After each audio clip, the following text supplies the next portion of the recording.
An Occurrence at Owl Creek Bridge by Ambrose Bierce.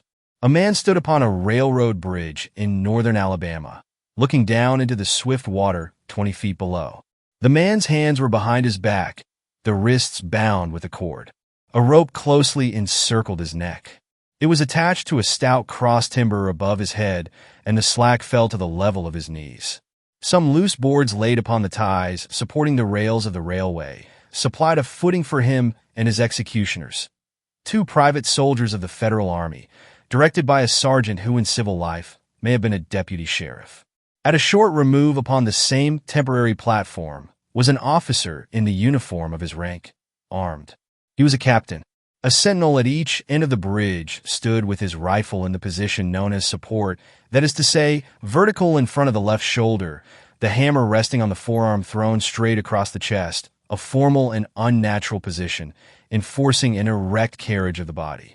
It did not appear to be the duty of these 2 men to know what was occurring at the center of the bridge. They merely blockaded the 2 ends of the foot planking that traversed it. Beyond one of the sentinels, nobody was in sight. The railroad ran straight away into a forest for 100 yards. Then, curving, was lost to view. Doubtless there was an outpost farther along. The other bank of the stream was open ground. A gentle slope topped with a stockade of vertical tree trunks, loopholed for rifles, with a single embrasure through which protruded the muzzle of a brass cannon commanding the bridge. Midway up the slope between the bridge and fort were the spectators, a single company of infantry in line, at parade rest, the butts of their rifles on the ground, the barrels inclining slightly backward against the right shoulder, the hands crossed upon the stock. A lieutenant stood at the right of the line, the point of his sword upon the ground, his left hand resting upon his right. Excepting the group of 4 at the center of the bridge, not a man moved. The company faced the bridge, staring stonily, motionless. The sentinels, facing the banks of the stream, might have been statues to adorn the bridge.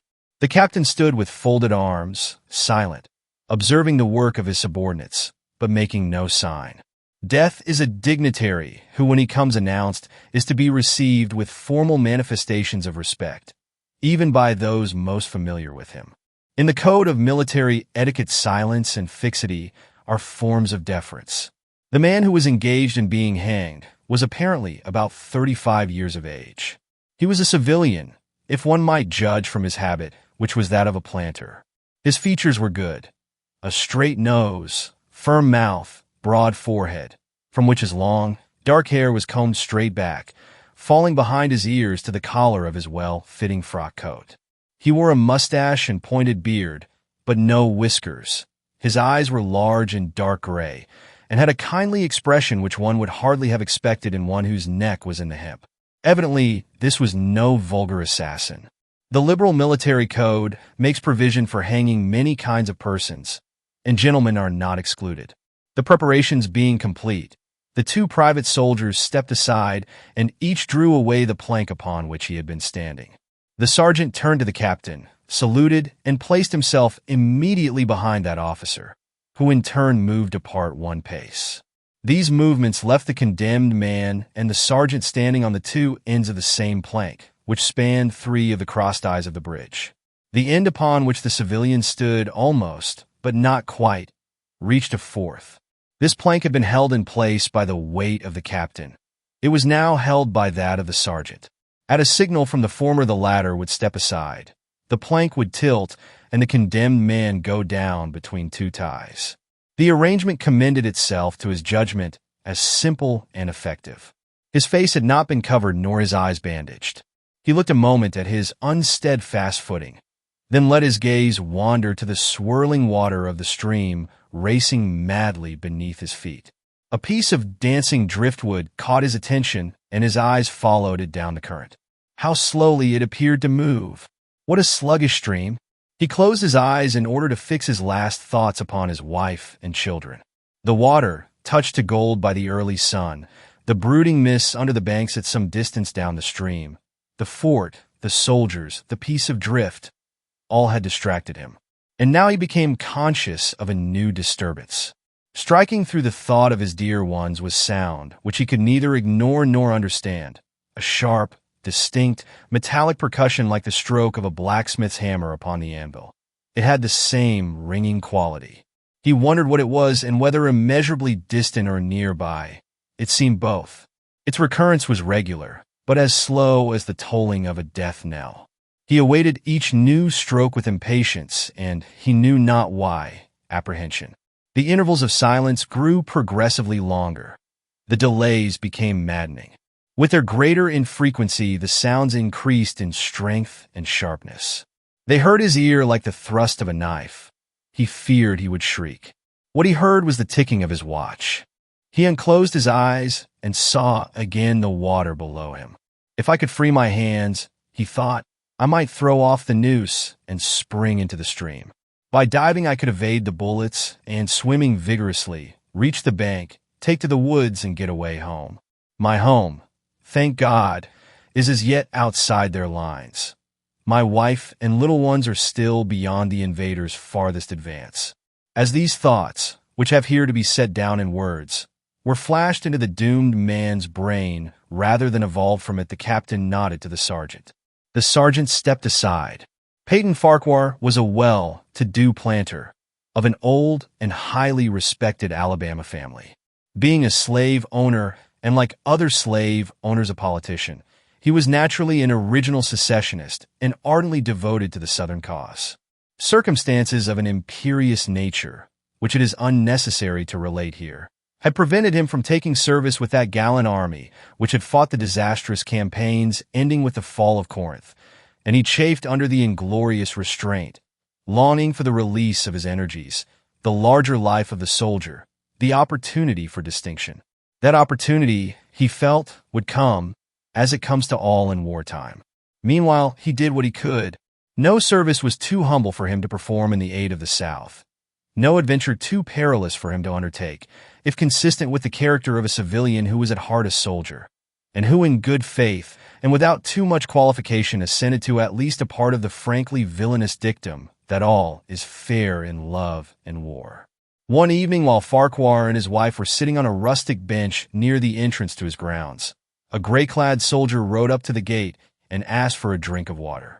Mrs. Farquhar was only too happy to serve him with her own white hands. While she was fetching the water, her husband approached the dusty horseman and inquired eagerly for news from the front. "The Yanks are repairing the railroads," said the man, "and are getting ready for another advance. They have reached the Owl Creek Bridge, put it in order, and built a stockade on the north bank.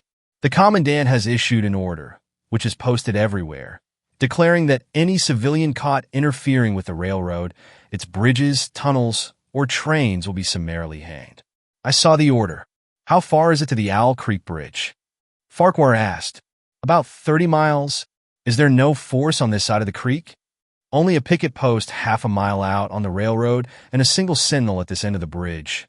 Suppose a man, a civilian and student of hanging, should elude the picket post and perhaps get the better of the sentinel," said Farquhar, smiling. "What could he accomplish?" The soldier reflected. "I was there a month ago," he replied.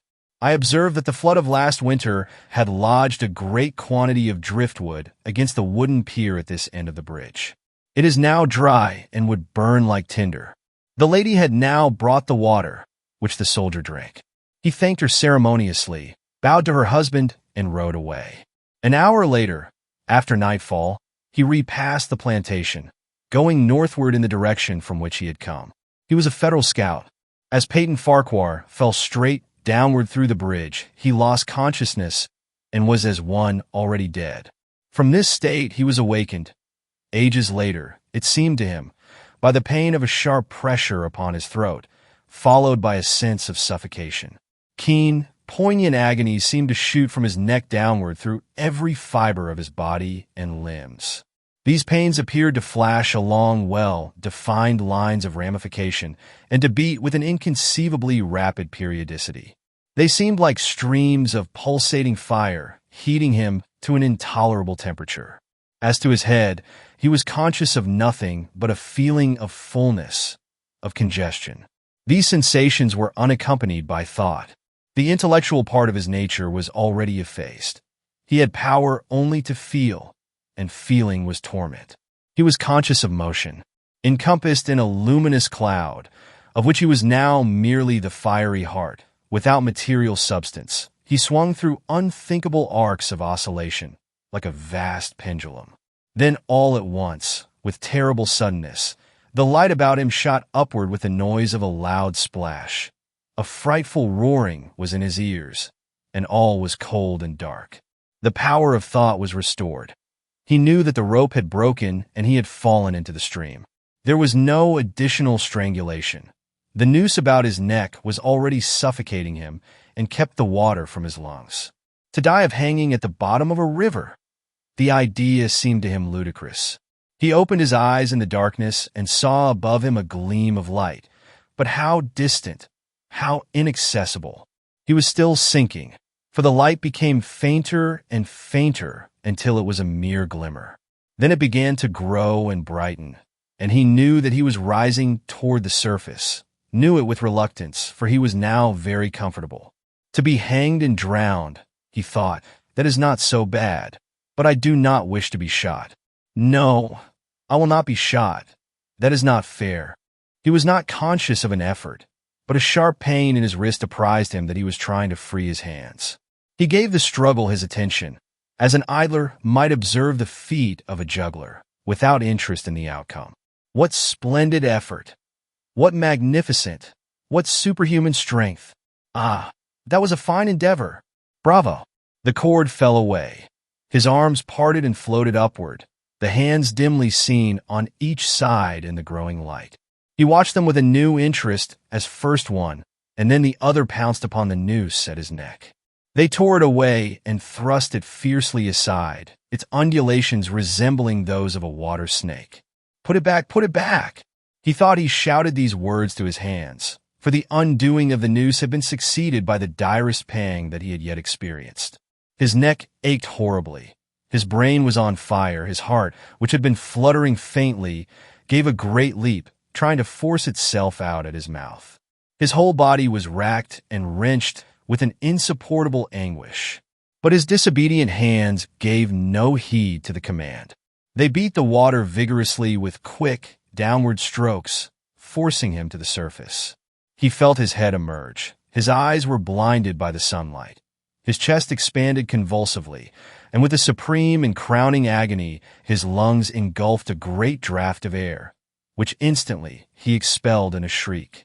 He was now in full possession of his physical senses. They were, indeed, preternaturally keen and alert. Something in the awful disturbance of his organic system had so exalted and refined them that they made record of things never before perceived. He felt the ripples upon his face and heard their separate sounds as they struck. He looked at the forest on the bank of the stream, saw the individual trees, the leaves and the veining of each leaf. He saw the very insects upon them, the locusts, the brilliant-bodied flies, the gray spiders stretching their webs from twig to twig. He noted the prismatic colors in all the dewdrops upon a million blades of grass, the humming of the gnats that danced above the eddies of the stream, the beating of the dragonfly's wings, the strokes of the water spider's legs, like oars which had lifted their boat. All these made audible music. A fish slid along beneath his eyes, and he heard the rush of its body parting the water. He had come to the surface facing down the stream. In a moment the visible world seemed to will slowly round, himself the pivotal point, and he saw the bridge, the fort, the soldiers upon the bridge, the captain, the sergeant, the two privates, his executioners. They were in silhouette against the blue sky. They shouted and gesticulated, pointing at him. The captain had drawn his pistol, but did not fire. The others were unarmed. Their movements were grotesque and horrible, their forms gigantic. Suddenly he heard a sharp report, and something struck the water smartly within a few inches of his head, spattering his face with spray. He heard a second report, and saw one of the sentinels with his rifle at his shoulder, a light cloud of blue smoke rising from the muzzle. The man in the water saw the eye of the man on the bridge gazing into his own through the sights of the rifle. He observed that it was a gray eye and remembered having read that gray eyes were keenest, and that all famous marksmen had them. Nevertheless, this one had missed. A counter-swirl had caught Farquhar and turned him half round. He was again looking at the forest on the bank opposite the fort. The sound of a clear, high voice in a monotonous sing-song now rang out behind him and came across the water with a distinctness that pierced and subdued all other sounds, even the beating of the ripples in his ears. Although no soldier, he had frequented camps enough to know the dread significance of that deliberate, drawling, aspirated chant. The lieutenant on shore was taking a part in the morning's work. How coldly and pitilessly, with what an even, calm intonation, presaging, and enforcing tranquility in the men, with what accurately measured interval fell those cruel words. Company! Attention! Shoulder arms! Ready! Aim! Fire! Farquhar dived as deeply as he could. The water roared in his ears like the voice of Niagara, yet he heard the dull thunder of the volley and, rising again toward the surface, met shining bits of metal, singularly flattened, oscillating slowly downward. Some of them touched him on the face and hands, then fell away, continuing their descent. One lodged between his collar and neck. It was uncomfortably warm, and he snatched it out. As he rose to the surface, gasping for breath, he saw that he had been a long time underwater. He was perceptibly farther downstream, nearer to safety. The soldiers had almost finished reloading. The metal ramrods flashed all at once in the sunshine as they were drawn from the barrels, turned in the air, and thrust into their sockets. The two sentinels fired again, independently and ineffectually. The hunted man saw all this over his shoulder. He was now swimming vigorously with the current. His brain was as energetic as his arms and legs. He thought with the rapidity of lightning. The officer, he reasoned, will not make that martinet's error a second time. It is as easy to dodge a volley as a single shot. He has probably already given the command to fire at will. God help me, I cannot dodge them all. An appalling splash within 2 yards of him was followed by a loud, rushing sound, diminuendo, which seemed to travel back through the air to the fort and died in an explosion which stirred the very river to its deeps. A rising sheet of water curved over him, fell down upon him, blinded him, strangled him. The cannon had taken a hand in the game. As he shook his head free from the commotion of the smitten water, he heard the deflected shot humming through the air ahead, and in an instant it was cracking and smashing the branches in the forest beyond. They will not do that again, he thought. The next time they will use a charge of grape. I must keep my eye upon the gun. The smoke will apprise me. The report arrives too late. It lags behind the missile. That is a good gun. Suddenly he felt himself whirled round and round, spinning like a top. The water, the banks, the forests, the now distant bridge, fort and men, all were commingled and blurred. Objects were represented by their colors only, circular horizontal streaks of color. That was all he saw. He had been caught in a vortex and was being whirled on with a velocity of advance and gyration that made him giddy and sick. In few moments he was flung upon the gravel at the foot of the left bank of the stream, the southern bank, and behind a projecting point which concealed him from his enemies. The sudden arrest of his motion, the abrasion of one of his hands on the gravel, restored him, and he wept with delight. He dug his fingers into the sand, threw it over himself in handfuls, and audibly blessed it. It looked like diamonds, rubies, emeralds. He could think of nothing beautiful which it did not resemble. The trees upon the bank were giant garden plants. He noted a definite order in their arrangement, inhaled the fragrance of their blooms. A strange roseate light shone through the spaces among their trunks, and the wind made in their branches the music of Aeolian harps. He had not wished to perfect his escape.